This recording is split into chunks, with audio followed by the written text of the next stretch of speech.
salut les potos, salut les amis, salut à tous nos abonnés, salut à tous les fans du football, salut à tous les amoureux du football.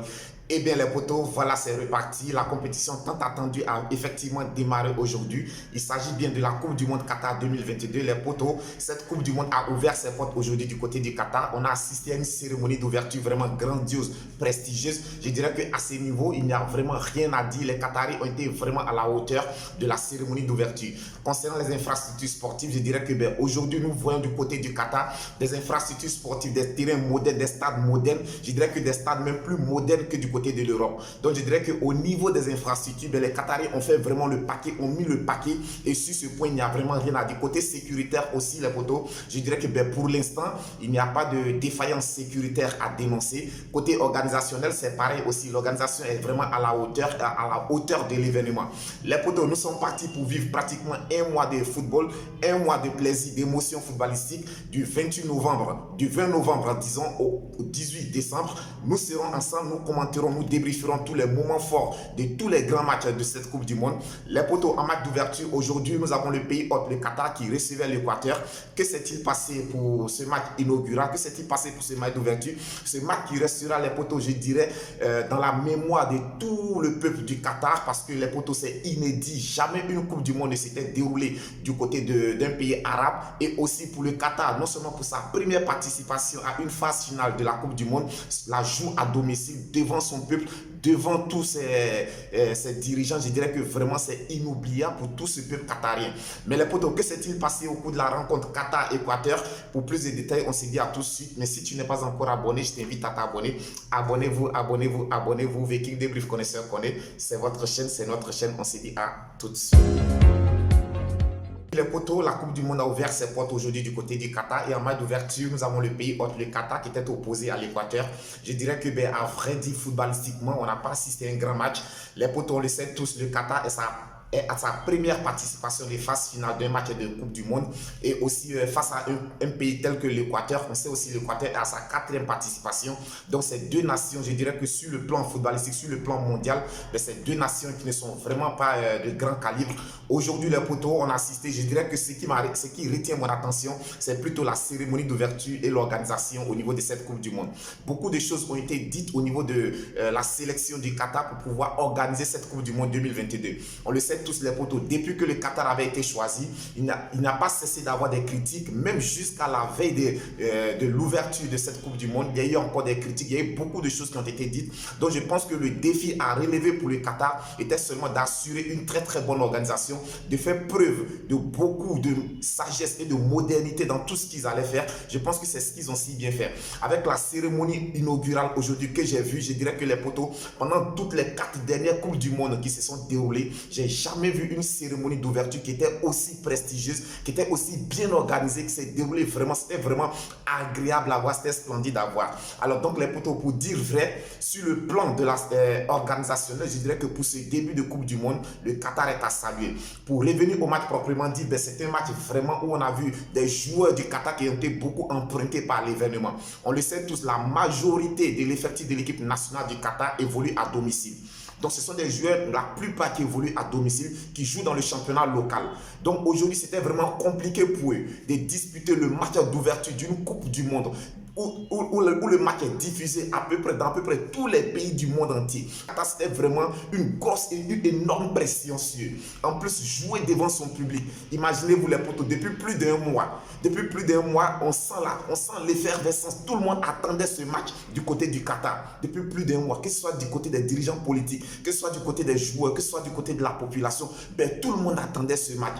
Et aujourd'hui, pour les joueurs du Qatar, pour la première fois, qui jouent à domicile un match de Coupe du Monde, défendre leur pays, défendre leur nation, défendre l'organisation, je pense que c'était vraiment un poids trop lourd à supporter pour les joueurs du Qatar. Cette équipe du Qatar, j'ai eu l'occasion de la voir déjà au cours de certaines compétitions, parce qu'ils ont, dans leur préparation, pour préparer cette Coupe du Monde, ils ont disputé quand même pas mal de compétitions. J'ai eu l'occasion de les voir. Je pense que la Ligue arabe, ils ont organisé le tournoi de la Ligue arabe, où ils ont été battus en demi-finale par l'équipe de l'Algérie. Ils ont remporté Ils ont remporté beaucoup de tournois prestigieux. Donc, je dirais que cette équipe, j'ai eu quand même l'occasion de voir cette équipe. C'est une équipe qui regorge quand même de très, très bons joueurs parce qu'ils sortent tous d'une académie. Il y a une académie qui avait été construite du côté du Qatar pour préparer cette Coupe du Monde et la plupart des joueurs qui portent aujourd'hui le maillot de l'équipe nationale du Qatar sortent de cette académie-là. Donc, ce sont des joueurs qui se connaissent très bien et le formateur de ces joueurs au sein de cette académie, aujourd'hui, c'est lui qui a été promu comme sélectionneur de l'équipe nationale du Qatar.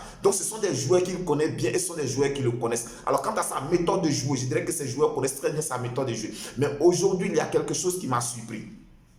Parce que tous les matchs du Qatar que j'ai eu l'occasion de regarder, j'ai vu cette équipe évoluer en 4-4-2. Aujourd'hui, j'ai été surpris de voir que le sélectionneur du Qatar a opté pour un 5-3-2. Un 5-3-2 avec une défense à 5.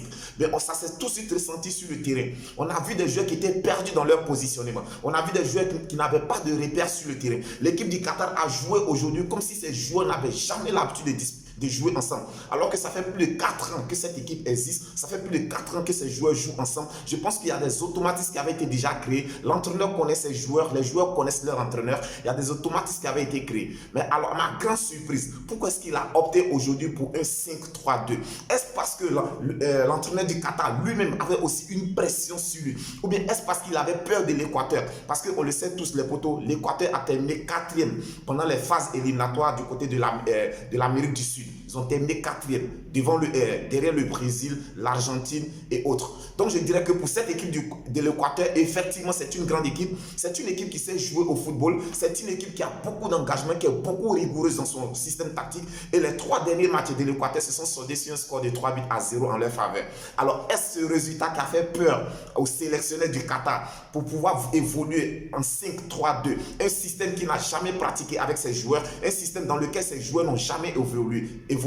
Parce qu'aujourd'hui, j'ai eu l'impression que les joueurs étaient carrément perdus. Ils avaient les pieds dans le gazon. Les joueurs du Qatar aujourd'hui n'étaient même pas capables de pouvoir faire 3 passes consécutives. Les potos, tout cela s'est vraiment conclu et ça s'est résumé aujourd'hui par le manque d'occasion.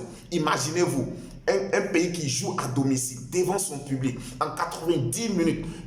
Le Qatar a eu son premier corner à la 95e minute de jeu.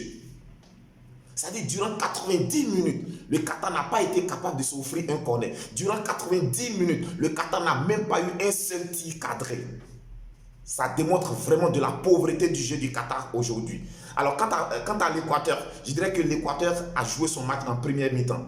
Dès l'entame, ils ont mis une énorme pression sur l'équipe du Qatar. Dès qu'ils ont inscrit les 2 premiers buts, ils ont commencé à gérer, ce qui est de bon augure. Je pense qu'à leur place, c'est ce que j'aurais aussi fait parce qu'il y a des matchs plus importants qui viennent devant. Donc aujourd'hui, l'Équateur réussit à battre le Qatar sur le score de 2-0 les poteaux. Pour l'ouverture de cette Coupe du Monde, je dirais que franchement dit, sportivement, ce premier match en tout cas n'a pas été vraiment à la hauteur de l'événement. Ce premier match a été vraiment pauvre en action, a été pauvre en beau jeu, a été pauvre en création, en tout ce que vous voulez les poteaux. Mais pour ce premier match, je dirais que franchement le pays organisateur est passé à côté. On espère tout simplement qu'ils vont se ressaisir pour pouvoir rentrer dans cette compétition et jouer leur compétition à fond. Les poteaux, c'est une fois dans la vie, parce que je ne pense pas que le Qatar sera encore pays organisateur d'une Coupe du Monde. Donc je pense que pour ces joueurs qui ont été choisis pour défendre les couleurs nationales, ces joueurs-là doivent donner le meilleur d'eux-mêmes. Ils doivent donner tout ce qu'ils peuvent donner. Même jusqu'à aller à sacrifier leur vie, ils doivent le faire. Parce que c'est une fois dans leur vie qu'ils disputeront une Coupe du Monde à domicile. Donc les potos, demain, il y aura la suite des matchs de cette Coupe du Monde. Et le programme de demain, nous avons déjà à partir de 14 h, nous avons l'Angleterre qui sera opposée à l'Iran. Sur le coup de 17 h, nous avons le Sénégal qui sera opposé aux Pays-Bas. Le Sénégal qui est le premier Africain à disputer, à rentrer en liste. Les potos, j'invite là la solidarité africaine à se mettre en marche. Demain, sur le coup de 17 h, nous devons tous être des lions de la Teranga. Nous devrons être tous derrière le Sénégal, soutenir le Sénégal. Aujourd'hui, il n'est pas question de dire je suis ivoirien, je suis sénégalais, je suis camerounais, je suis marocain, je suis tant. Non, aujourd'hui, nous parlons de l'Afrique, les potos. Et je demande l'unité de toute l'Afrique derrière le Sénégal demain. Supporter le Sénégal. Le Sénégal évoluera sans sa star, sans Sadio Mané, mais je pense que le Sénégal a beaucoup de talent au sein de son effectif. Le Sénégal regorge de beaucoup de grands joueurs. C'est vrai que l'absence de Sadio est vraiment une très grande absence. Ça va vraiment handicaper le Sénégal, mais je dirais que ça ne peut pas empêcher le Sénégal de battre demain les Pays-Bas. Donc demain, sous le coup de 17h, j'invite tous les Africains à soutenir le Sénégal, à supporter le Sénégal comme un seul pays, afin de pousser ces Lions de la Teranga à la victoire finale face aux Pays-Bas. Ensuite, sous le coup de 20h, nous avons les États-Unis qui seront opposés au Pays de Galles, le Pays de Galles. Jouera-t-il oui ou non? Je ne sais pas, mais c'est sous le coup de 20h. Les potos, avant de terminer cette vidéo d'aujourd'hui, dernière information, à noter tout simplement que Karim Benzema a été signalé forfait pour cette Coupe du Monde. Karim Benzema, malheureusement, ne prendra pas part à cette Coupe du Monde. Le tout dernier ballon d'or FIFA a été blessé, il était blessé depuis en club. Didier Deschamps espérait tout simplement qu'il allait pouvoir se remettre. Je pense qu'il y avait quand même une lueur d'espoir, mais hier, lors de son dernier entraînement avec les Blues, il a encore chuté, il s'est reblessé, donc finalement, il a été signé forfait. Je dirais que c'est le premier gros coup dur pour cette équipe de France. Oui, après la blessure d'équipe MB, après la blessure de Paul Pogba, N'Golo Kanté aujourd'hui vient s'ajouter à ce groupe. Karim Benzema, je dirais que ça fait de trop pour le champion du monde en titre. Mais on espère tout simplement que Didier Deschamps trouvera les solutions nécessaires pour vraiment amener cette équipe de France là où il le faut. N'oublions pas que c'est le champion du monde en titre. Ils sont vraiment attendus pour cette compétition. Les potos, c'était la première vidéo pour cette Coupe du Monde.